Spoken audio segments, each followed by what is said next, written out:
When I think back to my childhood and the games that had the biggest impact on me, the titles are Final Fantasy VII and the original Roller Coaster Tycoon. In this video, I'll take you through the origin of Roller Coaster Tycoon all the way up to its unfortunate demise as we take a look at the rise and fall of Roller Coaster Tycoon. Roller Coaster Tycoon was one of, if not the first game, I requested and received as a Christmas gift. I'd been playing it on a neighbour's PC and completely fell in love with it from the first time I dropped into Forest Frontiers. Everything felt so buttery smooth. The roller coaster design was flawless for the time and still holds up to this day, even better than some titles released decades after it. The creative options seemed endless, with an array of rides and coasters to choose from, design and execute. On top of that sat a strong management sim, which required you to keep track of the needs of hundreds and sometimes thousands of independent guests who all ran independently in your park with individual needs and thoughts. And just to mention, the game ran with no lag due to the fact that it was coded in assembly by genius creator Chris Sawyer. What's more impressive is the fact that Roller Coaster Tycoon 1 was created by a team of 3, a programmer, an artist and a musician. Simply incredible for a game produced in 1999. Roller Coaster Tycoon followed up in 2002, visually an almost exact clone. Number 2 built upon the strong foundations of its predecessor and gave fans more of what they wanted above all else, more content. Roller Coaster Tycoon felt in some ways like it was little more than a large DLC pack, with some small UI changes being the only real gameplay differences in comparison to the previous title. The big differences were the huge number of rides, new coasters, new buildings, designs, parks, and just an abundance of new stuff to keep you occupied. Roller Coaster Tycoon 2 was a perfect follow-up. It took a fantastic game and just expanded without changing. What's to complain about? The third installment of the game was the biggest change and most radical overhaul that the series had ever, and I'm willing to bet will ever have. Number 3 was the first title without head honcho Chris Sawyer at the helm. Instead, he acted as a consultant for British developer Frontier Developments. Frontier came into the series with high hopes and astronomical ambitions.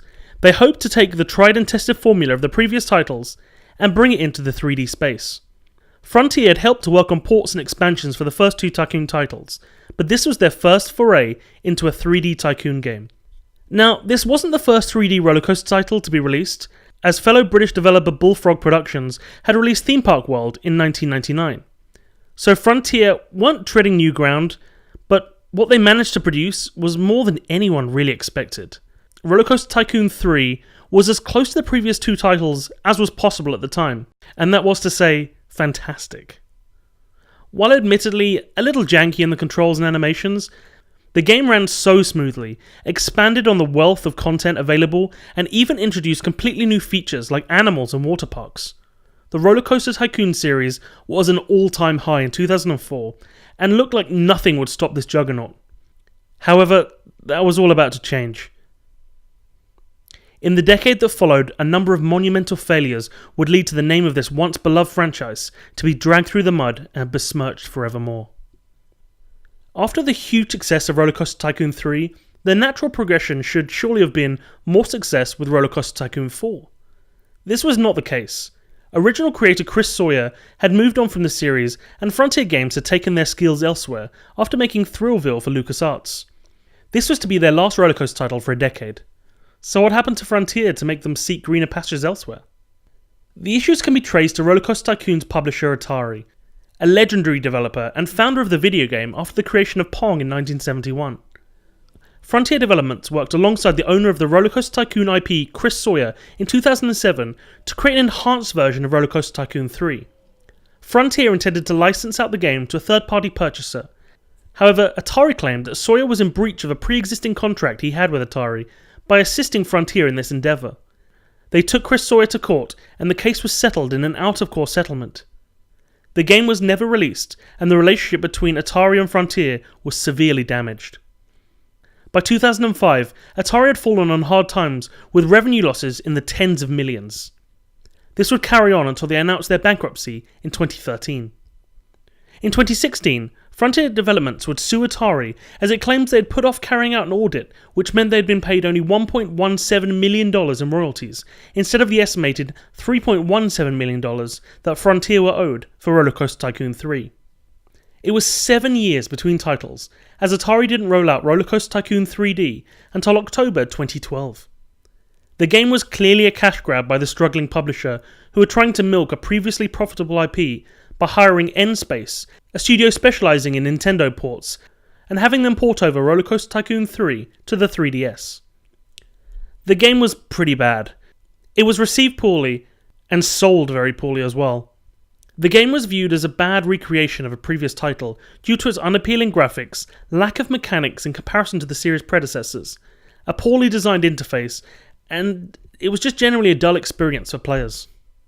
Thinking that they were onto a winning formula but had simply gotten the device wrong, in 2014, Atari teamed up with On5 and UAB to release a mobile version of Roller Coaster Tycoon.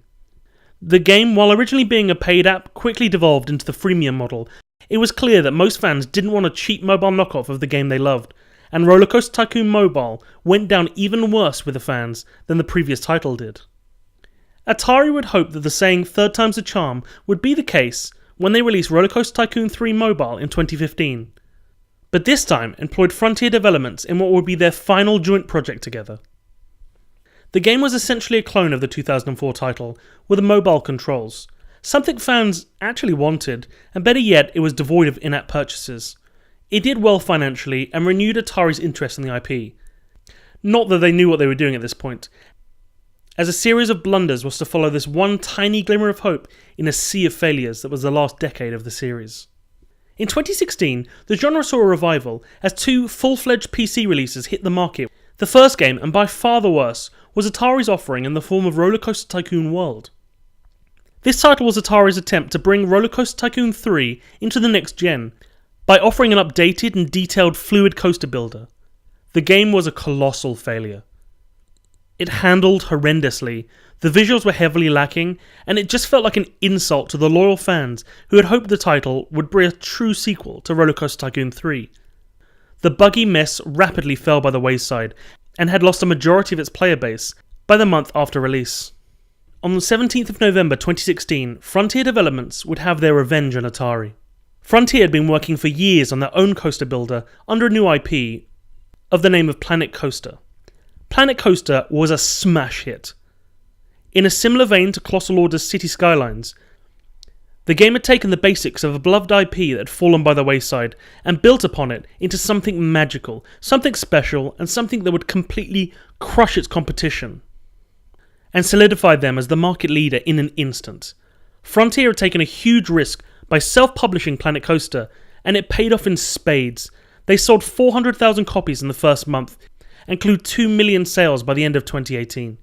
The two games had polar opposite effects for the two companies, as Atari backed off from the coaster builders outside of a surprisingly good re-release of Roller Coaster Tycoon 2 towards the end of the 2017, called Roller Coaster Tycoon Classic, while Frontier have continued to release DLC and additional content for the still popular Planet Coaster, as well as acquiring the Jurassic Park license to make a Jurassic Park builder known as Jurassic World Evolution. So where are we now? In 2019, there are a number of independently produced coaster builders in the works, but 2 reign supreme. Planet Coaster, for those who wish to create incredibly detailed works of art and detailed 3D parks, and Parkitect, a beautiful 2D builder in a similar vein to the original 2 Roller Coaster Tycoons. Both games are incredible titles and seem more than capable of keeping interest in the genre going forward, so check them out.